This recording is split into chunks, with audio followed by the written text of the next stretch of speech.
esa voz, Sí, esa narrativa incesante que está ahora mismo sonando en la cabeza, la que juzga sin parar. la que planifica obsesivamente, claro. Eso es. La que planifica lo que va a pasar mañana a las 10 de la mañana sin venir a cuento, o la que se indigna al leer un titular cualquiera en la pantalla, o sea, esa voz que consideramos nuestra identidad más íntima. Totalmente. Y que siempre asumimos que es, bueno, que es 100% nuestra. Exacto. Con sus miedos particulares, sus deseos inconfesables, creemos que es la prueba definitiva de que existimos de forma independiente. Pero claro, aquí viene la gran pregunta. ¿Qué pasaría si esa voz interna no fuera realmente propia? Uf, fíjate que eso ya duele pensarlo. Ya te digo, ¿qué pasaría si eso que llamamos el yo fuera, en realidad, la descarga automática de un sistema operativo global operando en segundo plano? A ver, es que es una premisa que sacude los cimientos de lo que cualquier persona asume como su realidad cotidiana. O sea, ataca de forma directa la base de nuestra brújula interna. Claro, te deja sin referencias. Justo, porque si la voz con la que se razona en la ducha o mientras vas conduciendo en el coche resulta que es ajena, pues toda la estructura de la experiencia humana entra en una crisis absoluta. Y justo ahí, en esa crisis, es donde arranca nuestra inmersión profunda de hoy. Bienvenidos y bienvenidas a quienes nos escuchan. Hola, ¿qué tal? Hoy tenemos sobre la mesa dos documentos que exploran esta idea tan loca. Por un lado, un ensayo filosófico que se titula La cohesión por reactividad. Un texto muy denso pero fascinante. Muy fascinante. Y por otro, tenemos un análisis técnico y psicológico sobre la arquitectura de este secuestro colectivo, que se conoce simplemente como el enjambre. Así es. Vale, vamos a desgranar esto, porque hay que dejar algo muy claro desde el principio para la gente que nos oye. El objetivo hoy no es hablar de teorías de la conspiración infantiles. No, para nada. No hay villanos de película aquí. Exacto. No hay señores acariciando gatos en una sala de control secreta. Estamos hablando de una estructura psicológica omnipresente, algo muchísimo más sutil y sofisticado. Totalmente. O sea, para entender cómo reacciona el ser humano frente a su entorno, las fuentes nos obligan a comprender primero desde dónde surge esa reacción. Y los textos introducen una dualidad muy útil, la verdad, para visualizar todo este secuestro de la atención. A ver, cuéntanos un poco sobre esa dualidad. Pues, por un lado, describen a el ventrílocuo. Esto sería, digamos, el software local que está instalado en la cabeza de cada individuo. Es esa voz interna que mencionabas al principio. La que no se calla nunca. Esa misma. Pero el detalle macabro, y esto es tela, es que utiliza los recuerdos de la infancia, las experiencias pasadas y el tono exacto de cada persona para sonar convincente. Ostras. O sea, usa mi propia vida para disfrazarse de mí. Justo, se disfraza de ti. Y por otro lado, claro, está el enjambre, que representa la inmensa red cultural y digital que conecta, sincroniza y actualiza todos esos softwares individuales en tiempo real. Madre mía. Y supongo que el truco de magia para que todo este ecosistema opere sin levantar sospechas es hacernos creer que la mente es una especie de caja fuerte blindada. Eso es, una bóveda privada e impenetrable. Claro, al creer ciegamente que cada pensamiento que te cruza la cabeza es generado por ti mismo, pues el sistema tiene la puerta abierta de par en par. Claro, porque no cuestionas a tu propia mente. Exacto. Puede inyectarnos inseguridades estéticas, lealtades políticas feroces o ansiedades económicas sin encontrar la más mínima resistencia. Ni un poco de resistencia. Porque claro, si de repente esa voz interna tuviera, no sé, un acento robótico y te diera órdenes directas sobre qué marca de coche comprar o a qué vecino odiar, Habría una rebelión inmediata. claro, el sistema colapsaría en 2 días. Y lo fascinante de esta ilusión es precisamente cómo el sistema se camufla utilizando tu propia materia prima emocional. O sea, adopta la sintaxis de siempre, recicla traumas personales y los convierte en motivaciones. Es perverso. Es muy perverso. Al pasar totalmente desapercibido, el individuo confunde la obediencia ciega a las dinámicas de este enjambre con el ejercicio de su propia voluntad libre. ¡Wow! Es el punto ciego perfecto, ¿eh? Porque nadie se defiende de una invasión si cree que las tropas invasoras son sus propios glóbulos blancos. Esa analogía de los glóbulos blancos es brutal. Para aterrizar esto en algo que todos vivimos a diario, imaginemos por un momento que la mente humana es como un teléfono móvil de última generación, un dispositivo carísimo y ultrapotente. Un hardware brillante, sin duda, o sea, con una capacidad de procesamiento asombrosa. Exacto. Pero a ese móvil le están drenando la batería a un ritmo feroz. ¿Por qué? Pues porque tiene 80 aplicaciones ocultas corriendo en segundo plano de las que el usuario no sabe absolutamente nada. Y que no puede cerrar. Justo.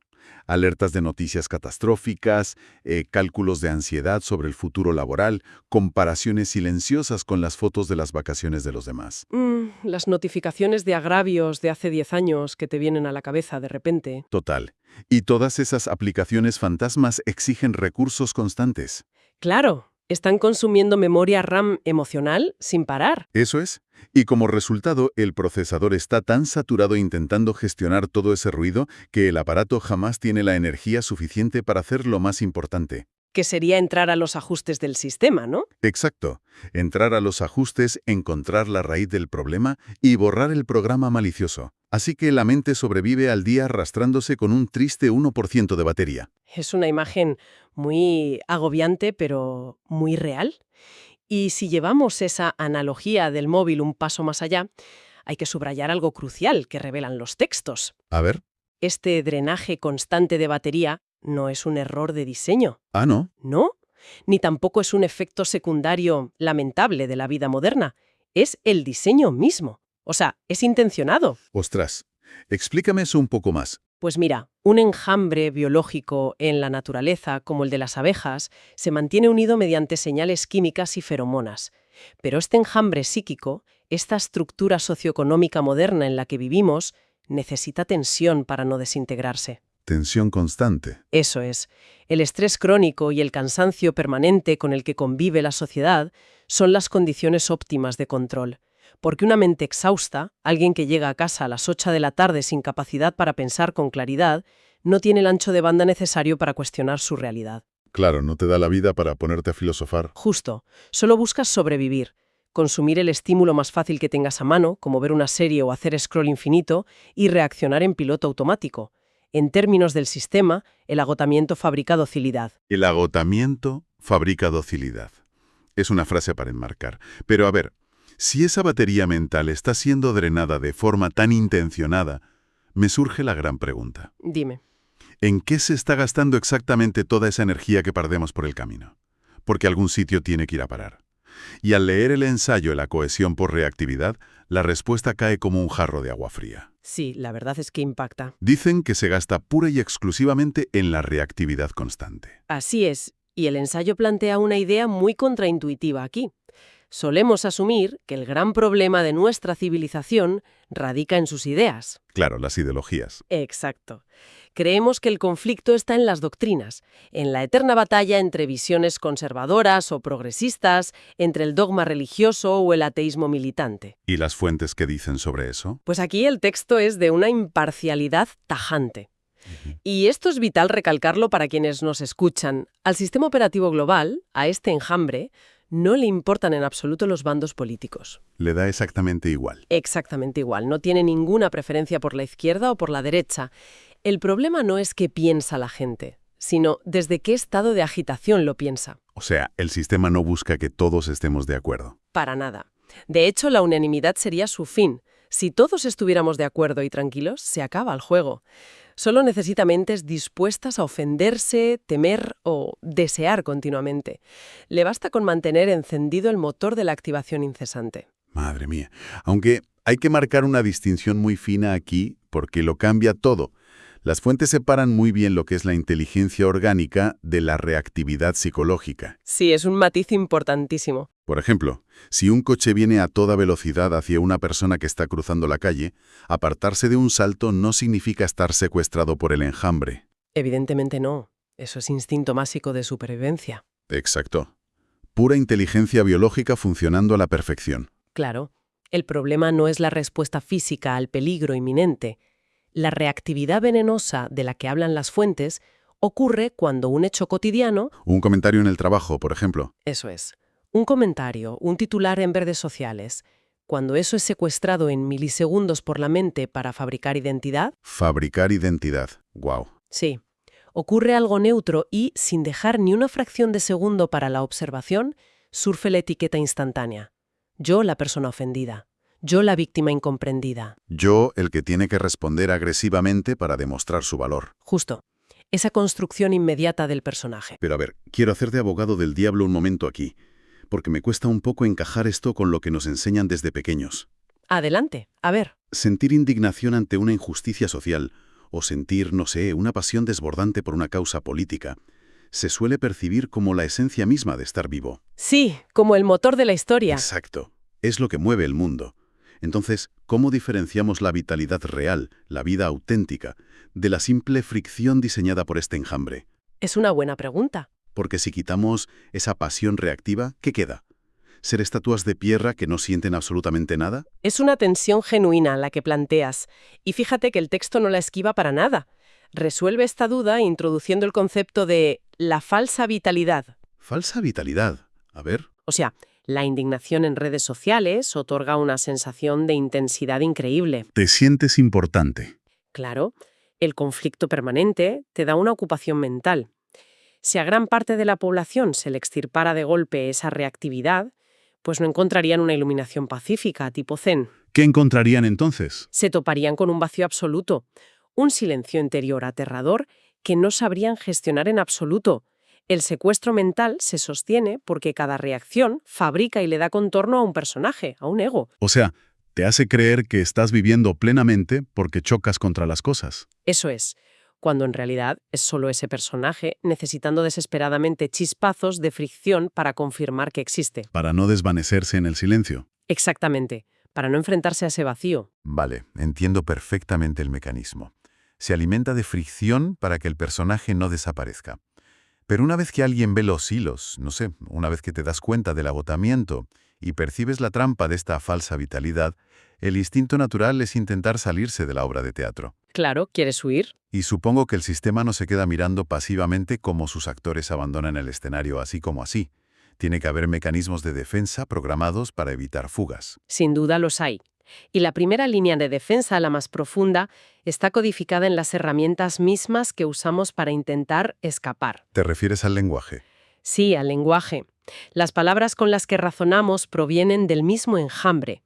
Y como señalan las fuentes muy bien, el diccionario no es neutral. Viene cargado con una agenda muy, pero que muy específica. Danos un ejemplo de esto porque es súper interesante. Pues un ejemplo brillante que analizan es el concepto de madurez. Uy, la madurez. Socialmente, madurar rara vez significa alcanzar una sabiduría profunda o una paz interior real. A menudo está codificado para significar la aceptación dócil de una rutina extenuante. O sea, agachar la cabeza. Básicamente. Renunciar a cuestionar el sistema y abandonar definitivamente la imaginación creadora. Eso es ser maduro para el sistema. Qué fuerte. O tomemos la palabra éxito, que me parece aún más perversa. Tal y como está programada nuestra cultura, requiere ineludiblemente la comparación. Totalmente. Siempre hay que mirar al de al lado. Claro, para que alguien experimente el éxito bajo esta métrica, es matemáticamente necesario que alguien más esté perdiendo o quede por debajo. El terreno de juego está inclinado desde el vocabulario mismo. Así es. Pero, ¿qué pasa cuando, pese a todo, un nodo de la red, una persona normal y corriente, intenta desenchufarse material y psicológicamente de todo esto? Pues aquí es donde entran en juego lo que los textos llaman anticuerpos sociales. Anticuerpos sociales. Suena a película de ciencia ficción. Suena eso, sí. El sistema ya no usa la violencia física frontal contra los disidentes, de forma habitual, porque la historia ha demostrado que los mártires son pésimos para el negocio. Generan empatía y rebelión. Exacto. Así que el enjambre aísla la amenaza mediante herramientas mucho más frías y sutiles, empezando por la ridiculización. A ver, ponme en situación. Es un ataque muy quirúrgico. Imagina que alguien en una cena de amigos comenta que quiere salirse de la rueda del consumo infinito, o que rechaza ascender en el trabajo para priorizar la contemplación o tener más tiempo libre. ¿Vale? La primera respuesta del grupo suele ser una sonrisa condescendiente. Se invalida a la persona etiquetándola de ingenua, de soñadora, inadaptada, que bueno, ya se dará cuenta de cómo es el mundo real. Claro, el típico espabila, que ya tienes una edad. Justo eso. Y si la burla y la presión de grupo no son suficientes para pagar ese intento de fuga, entonces se despliega el segundo anticuerpo, ¿Qué es? la patologización. Cuidado con esto. Sí, consiste en convertir esa disidencia filosófica o ese colapso frente a un ritmo de vida insostenible en un problema estrictamente médico que debe ser erradicado rápidamente. Vale, aquí es donde la inversión se pone realmente peleaguda. Necesito presionar un poco sobre esto porque suena delicado, ¿eh? Adelante, es importante aclararlo. Están sugiriendo los textos que buscar ayuda psicológica o ir a terapia es simplemente una trampa del enjambre para volver a meternos a empujones en la caja productiva, porque leerlo así podría ser, no sé, incluso peligroso. Es vital detenerse aquí, la verdad, y ser absolutamente rigurosos con lo que exponen las fuentes. A ver, acláralo. El análisis no sataniza de ninguna manera la salud mental clínica, ni minimiza el inmenso y real sufrimiento emocional que padecen millones de personas. Eso que quede claro. Menos mal. Lo que el texto pone bajo la lupa y cuestiona de forma muy incisiva es el objetivo final dictado por las métricas de la sociedad moderna. Muchas veces, lo que la maquinaria cultural define como curarse, entre comillas, no equivale a alcanzar una verdad liberadora para el individuo. Sino que significa otra cosa. A menudo significa simplemente ser reintegrado con éxito como un engranaje funcional. Wow. El objetivo latente es que esa persona vuelva a ser dócil, que cumpla sus horarios sin rechistar, pague sus impuestos a tiempo, consuma de forma predecible y, sobre todo, que abandone la mala costumbre de hacerse preguntas existenciales que paralicen su productividad. Básicamente se tolera el colapso nervioso siempre y cuando el objetivo innegociable de la recuperación sea volver a la cadena de montajes hípica. ¡Qué tela! Así de crudo es. Ahora bien, históricamente afianzar estos anticuerpos sociales y este condicionamiento llevaba generaciones enteras, requería décadas de sermones, mitos culturales e instituciones adoctrinando lentamente. Era un trabajo de fondo, sí. Pero hoy en día, gracias a la tecnología que llevamos en nuestros bolsillos, todo esto ocurre en fracciones de segundo. El algoritmo digital ha inyectado combustible de cohete a un mecanismo de control milenario. Es que los textos definen al algoritmo como la matemática del ventrílocuo llevada a su perfección distópica. Ya no es una influencia vaga en la cultura general. Es algo medible. Hipermedible. Estas líneas de código son capaces de medir variables casi invisibles para nosotros. Hablamos de pausas de milisegundos que hacemos al deslizar el dedo por la pantalla del móvil, o el tiempo exacto que nuestra pupila se detiene sobre una imagen que nos causa un rechazo visceral. ¿Y con todo eso qué hacen? Recopilan ese mar de microdatos inmenso para darle a cada ego, a cada personaje reactivo, su ración matemáticamente personalizada de combustible emocional, cada vez que desbloqueas la pantalla. Es la analogía definitiva de la adicción. Es como si lleváramos en el bolsillo una máquina tragaperras colosal. Tal cual, pero con una diferencia clave respecto a los casinos tradicionales. Exacto. ¿Qué no te paga el premio con monedas, ni con billetes que caen por una ranura haciendo ruido? No, el premio es otro. Te paga el premio gordo dándote pequeñas dosis hiperpersonalizadas de superioridad moral.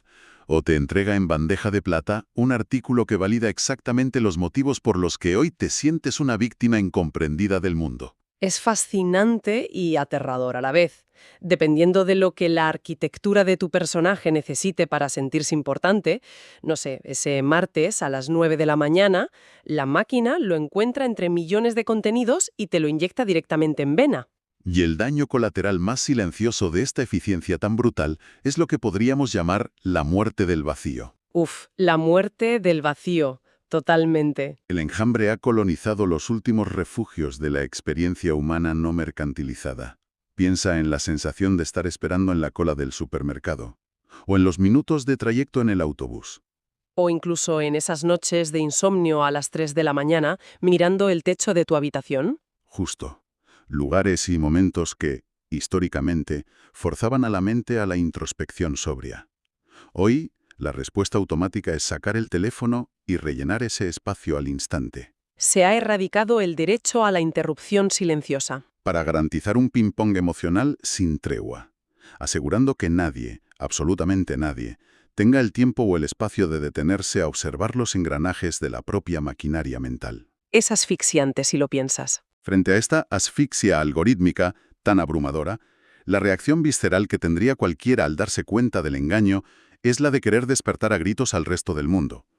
El instinto te dice, vamos a organizar una marcha masiva, vamos a hacer una gran revolución contra las corporaciones tecnológicas o contra la estructura del sistema. Es lo lógico, ¿no? Rebelarse. Pero, Y esto me voló la cabeza al leer los documentos. Resulta que eso es exactamente lo que el sistema espera que hagamos. Sí, es la gran paradoja.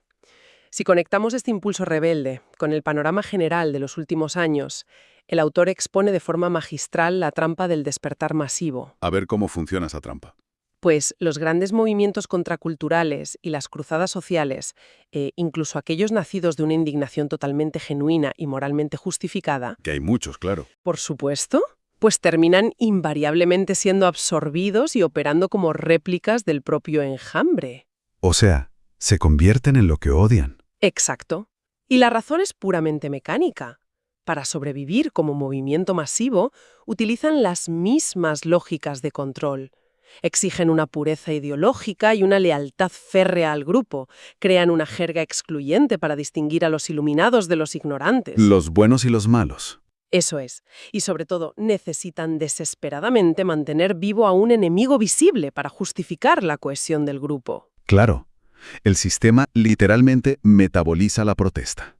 O sea, toma toda esa energía reactiva que supuestamente iba dirigida a destruirlo, monetiza la indignación a través de clics y algoritmos, y al final del día termina vendiéndote las camisetas oficiales, los libros y los eslóganes de la resistencia. Es un negocio redondo. Mientras de choque y agitación, al enjambre le da exactamente igual si la bandera que agitas es de un bando o del contrario. Entonces, si la rebelión masiva es una ilusión que alimenta a la máquina, ¿por dónde pasa la verdadera vía de escape según estas fuentes?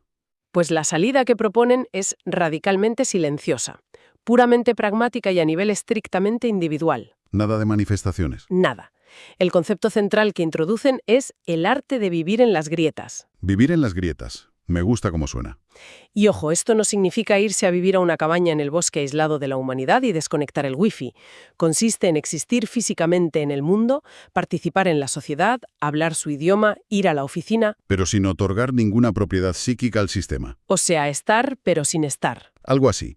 Utilizando la jerga informática de los ensayos, la meta es convertirse deliberadamente en un error de lectura. Un error de lectura. Sí, un nodo que está presente en la red, pero que opera como un espacio en blanco. Alguien que, ante el estímulo diseñado para enfurecerlo o asustarlo, simplemente no reacciona y, por lo tanto, no genera datos emocionales que el sistema pueda exprimir. Pero, claro, para lograr encarnar ese error de lectura, el texto señala que hay que ejecutar un paso previo que resulta, digamos, casi ofensivo para los valores de la sociedad moderna. Sí, va en contra de todo lo que nos enseñan. Hay que desmantelar por completo la importancia personal. Vivimos en una cultura que está absolutamente obsesionada con buscar la llamada energía de protagonista, curando y exhibiendo nuestra vida como si fuera una película épica donde nosotros somos el centro moral y narrativo del universo. Y este ensayo asesta un golpe letal a esa tendencia, porque esa necesidad insaciable de sentirse el protagonista excepcional de una epopeya es precisamente el banquete favorito del enjambre. Le damos de comer con nuestro ego. Constantemente. El secuestro mental se basa en que el individuo sienta la pesada obligación de defender a ese ego sin parar de cualquier ataque, crítica o comparación. La conclusión analítica más fuerte de las fuentes es que el final del secuestro no llega tras una gran victoria argumental. ¿Cuándo llega entonces? Llega en el instante exacto en que se acepta la propia insignificancia. ¡Wow! ¿Aceptar la insignificancia? Sí. Y esto, lejos de presentarse como un castigo nihilista o deprimente, se describe como un alivio inmenso. Renunciar a la obligación agotadora de defender al personaje ante el mundo libera una cantidad de energía vital incalculable. Es quitarse un peso enorme de encima. Exacto. La quietud que se alcanza no busca embellecer la mente con pensamientos positivos, busca desautomatizarla, quitarle al sistema toda superficie donde pueda clavar sus garras. ¿Y qué significa todo esto para nuestro día a día, si hacemos un repaso rápido del viaje que hemos hecho hoy? Un viaje intenso, desde luego. Sí, bastante. Comenzamos descubriendo cómo el cansancio crónico y el estrés no son defectos del mundo moderno, sino el adhesivo que nos mantiene atados al asiento. El diseño del sistema. Hemos visto cómo las defensas del sistema alteran nuestros diccionarios y utilizan la presión social para devolvernos al redil si intentamos escapar. Con esos anticuerpos sociales. Exacto.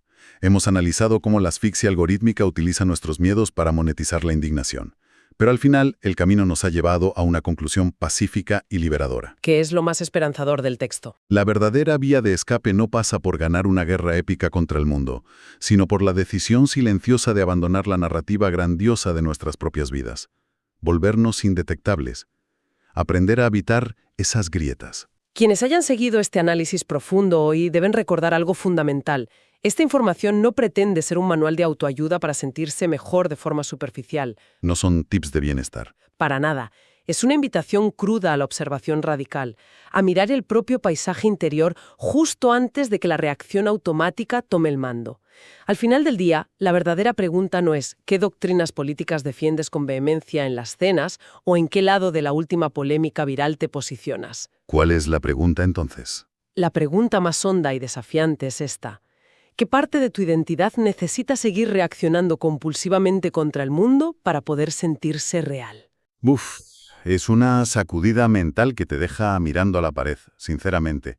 Y quiero cerrar rescatando un último hilo, una reflexión que las fuentes dejan suspendida en el aire y que para mí lo cambia todo. Te escuchamos. Si asumimos que la máxima libertad frente al control del enjambre es efectivamente el silencio, si el objetivo último es abrazar la insignificancia, dejar de alimentar el drama y convertirnos en un espacio en blanco, en un error de lectura. Sí. ¿Qué pasa entonces con la experiencia artística humana? ¿Puede existir un arte puro creado desde las grietas silenciosas de ese desapego?